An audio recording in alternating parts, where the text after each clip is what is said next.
Hello student, welcome back to our channel. So आज की video में हम इक्विटी डेरिवेटिव के कुछ क्वेश्चन आंसर हैं उसको रिवील करेंगे।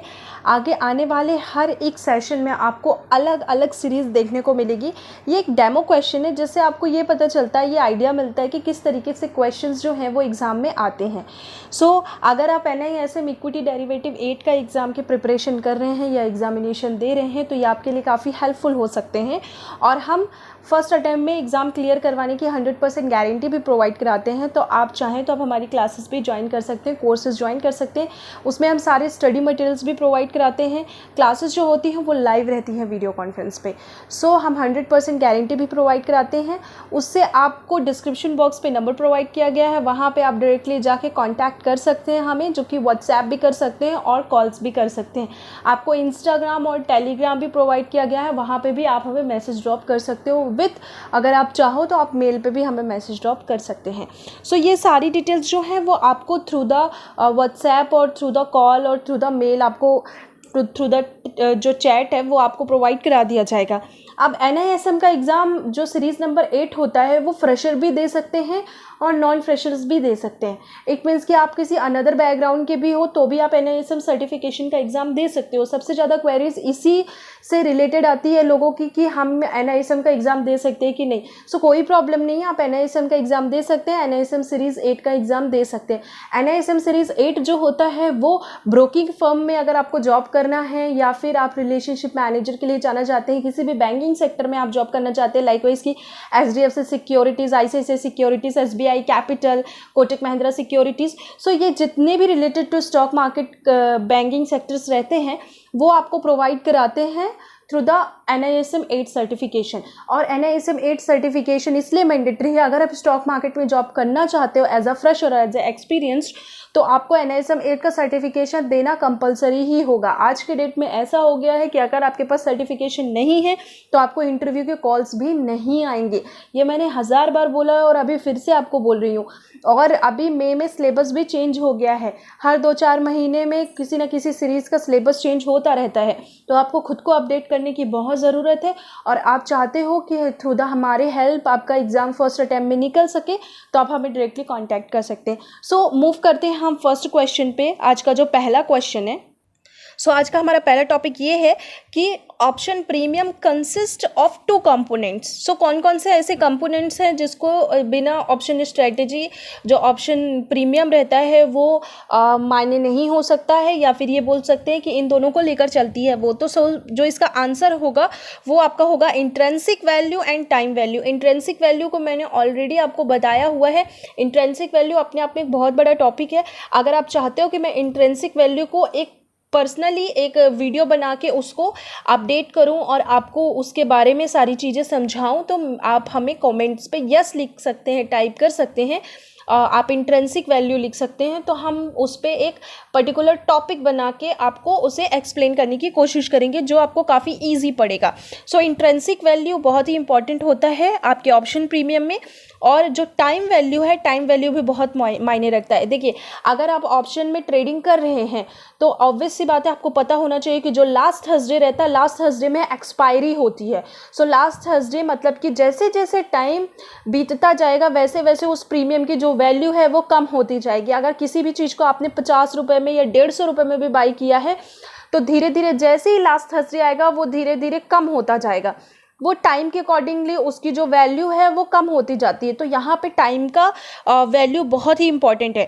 तो इसीलिए ये जो option premium consist of 2 components होता है, पहला होता है intrinsic value and second one होता है टाइम वैल्यू। अब जब भी आप एग्जाम देने जाओगे तो हो सकता है कि वहाँ पे आपको ये भी पूछ सकता है कि इंट्रिंसिक वैल्यू क्या हो सकता है, और 4 ऑप्शन दे सकते हैं। एंड सेकंड वन की आपको टाइम वैल्यू भी पूछ सकता है और 4 ऑप्शन दे सकते हैं। तो ये दोनों टॉपिक को क्लियर करना बहुत ज़रूरत है।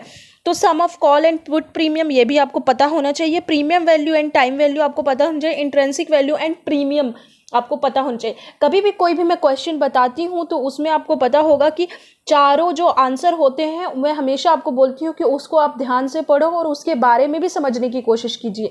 उससे क्या होता है कि जब भी आप एग्जाम देने जाएंगे तो पर्टिकुलर कोई एक टॉपिक आपको नहीं पूछेगा। हो सकता है कि यहाँ पे जो 4 ऑप्शन दिए हैं इन ऑप्शंस में ही आपको कोई एक क्वेश्चन बना के दिया जा सकता है, तो उनको याद करना बहुत ज़रूरी होता है।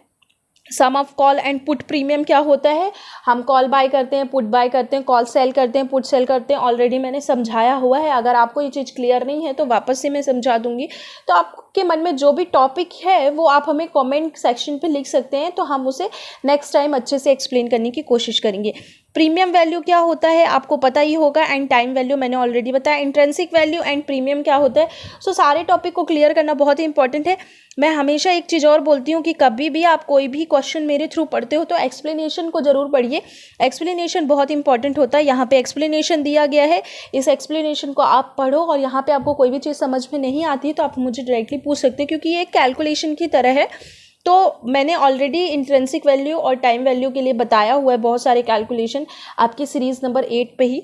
तो अगर इसमें आपको समझ में नहीं आता है तो आप मुझे बोल सकते हो कि मैं पार्ट नंबर वापस से कौन सा एक्सप्लेन करूँ, तो मैं आपको एक्सप्लेन कर दूँगी। चलिए नेक्स्ट क्वेश्चन पे आते हैं।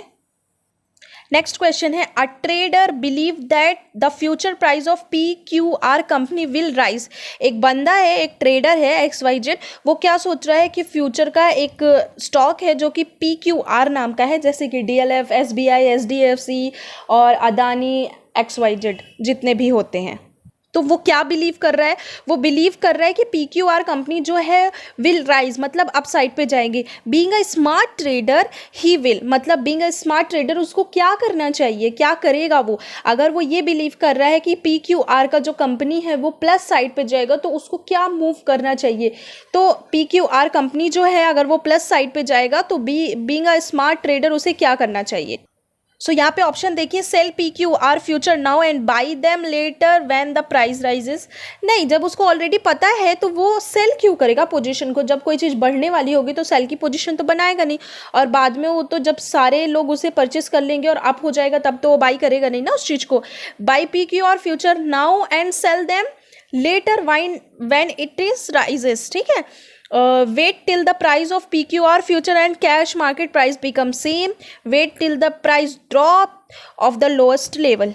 तो यहाँ पे जो सेकंड वन है वहाँ पे लिखा हुआ है बाई PQR फ्यूचर नाउ, उसको वो तुरंत बाई करेगा क्योंकि उसको श्योरिटी है कि वो बढ़ेगा, और जब वो बढ़ जाएगा अप साइड पे पहुँच जाएगा उसको लगेगा कि उसका टारगेट अचीव हो गया है। सो दैट टाइम उसने क्या करना है, दैट टाइम उस चीज़ को उसे सेल कर देना है। तो इसी तरीके से अगर कोई भी क्वेश्चन आप पढ़ते हो तो उसके चारों क्वेश्चंस के जो आंसर्स दिए होते हैं उसे आपको एक्सप्लेन करना और उसको आपको समझ में आना बहुत इंपॉर्टेंट होता है, ठीक है। सो अभी स्टूडेंट आज के लिए इतना ही। कल की जो वीडियोस रहेंगी उसमें आपको इन्वेस्टमेंट एडवाइज़र, NISM 7, NISM 5, 15, 21 ये सारे आपको सीरीज़ देखने को मिलेंगे, एंड 10 ऑल्सो। तो और आप चाहते हो कि मैं करेंसी डेरिवेटिव और कमोडिटी डेरिवेटिव या XYZ और भी सीरीज़ पे वीडियोस बनाऊं और टॉपिक बताऊं, या आप क्लासेस ज्वाइन करना चाहते हैं तो आप हमें कमेंट कर सकते हैं या आप हमें डायरेक्टली कांटेक्ट भी कर सकते हैं। तो चलिए मिलते हैं आप नेक्स्ट वीडियो में, तब तक take care of your health and your family. जय हिंद एंड ऑल द बेस्ट।